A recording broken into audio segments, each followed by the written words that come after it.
The moment the U.S. delegation stepped out of the Kremlin, the entire geopolitical map began to tilt. No warning, no memo, no explanation. A major U.S. Ukraine meeting planned for weeks, prepared down to the last briefing, was instantly canceled. Not postponed, not rescheduled, not delayed, just gone. And within minutes, Washington's jet was already turning away from Europe, flying back to the United States in a direct path that analysts described with one phrase. Something happened behind those closed doors, something big enough to shift American strategy in real time. This is the story of the most abrupt diplomatic pivot in years, and the question the world is now asking. Backhand index pointing, right? What did Washington hear in Moscow that changed everything? Inside the U.S., viewers woke up to headlines that didn't make sense. Europe was shocked. Ukraine was blindsided. NATO was silent. The world had expected a day of coordination, a strategic alignment between Washington, Brussels, and Kiev. Instead, what happened looked like a blackout. A meeting room in Brussels already filled with officials, documents neatly arranged, translators in position. But the seats reserved for the United States remained empty. Empty and getting colder by the minute. Because somewhere over Europe, a U.S. jet had already changed direction. Heading home. And that one flight path ignited a storm of theories. Hear what we know. The U.S. delegation entered the Kremlin expecting routine negotiations. Nothing dramatic, nothing volatile, but something inside that room shifted the tone instantly. Witnesses outside described the American officials exiting with no press briefing, no public remarks, no diplomatic smiles, and a pace that looked more like, "Let's go now." Their expressions were tight, focused, and according to one observer, as if they had heard something they were not prepared for. Less than 10 minutes after leaving Kremlin grounds, every subsequent U.S. meeting in Europe was quietly wiped from the schedule. No diplomatic transition, no explanation to allies. Just a clean, sharp cut. Something serious enough to demand immediate return to Washington. In Brussels, confusion turned into disbelief. European diplomats called it unprecedented, alarming, a signal. A senior EU official, speaking anonymously, said, "Meetings of this level don't get canceled in minutes unless something drastic has occurred." And it wasn't just the cancellation. It was the symbolism. The United States skipped. Heavy checkmark, a trilateral NATO coordination. Heavy checkmark, a briefing Kiev was counting on. Heavy checkmark, a strategy summit prepared for weeks. And by skipping Brussels right after leaving Moscow, the message, whether intentional or not, echoed loudly.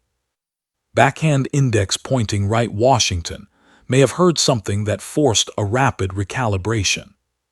In Kiev, President Zelensky's inner circle was stunned. They expected reassurance. They received silence. Ukrainian officials described the atmosphere as cold, uneasy, like waiting for an alarm to go off. Meetings were called. Intelligence channels activated. Diplomatic partners contacted. But every message coming back from Washington said the same thing. No comment.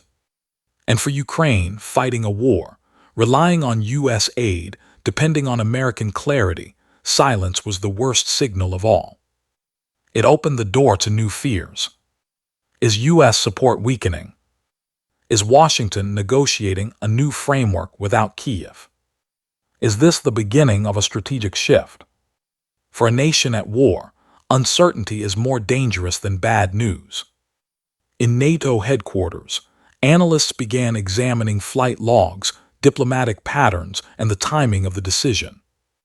One pattern stood out.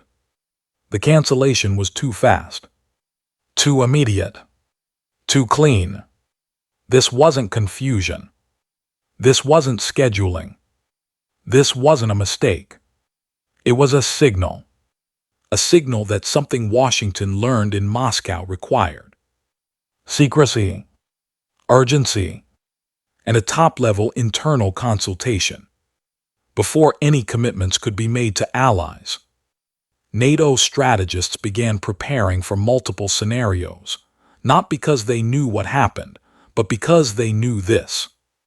Backhand index pointing right: Washington does not cancel strategic meetings with Ukraine unless something monumental has shifted. These are the 5 most serious theories circulating among Western intelligence analysts.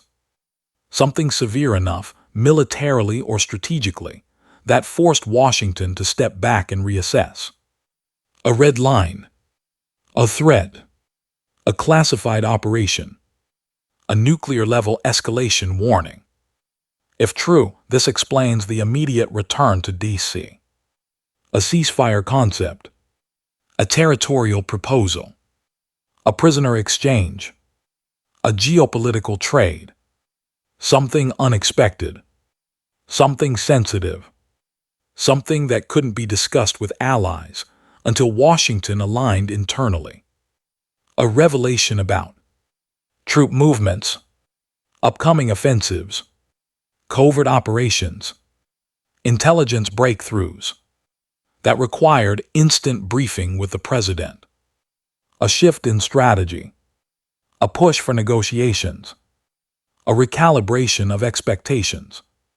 Canceling the meeting served as a powerful silent message. The conditions are changing.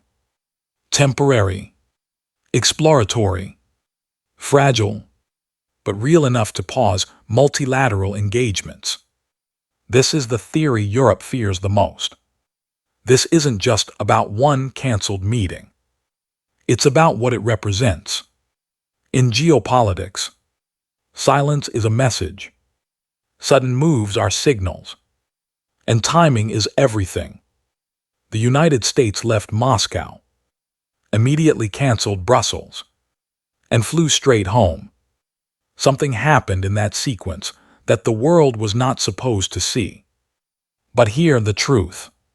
When a superpower pivots this fast, when allies are left guessing, when silence replaces diplomacy, it's because the real conversation is happening somewhere else. Behind doors the public will never access. In rooms without microphones. Between people whose decisions can shift borders, alliances, and wars. And the world is left with one unsettling question. Backhand index pointing right: is this the first tremor before a geopolitical earthquake?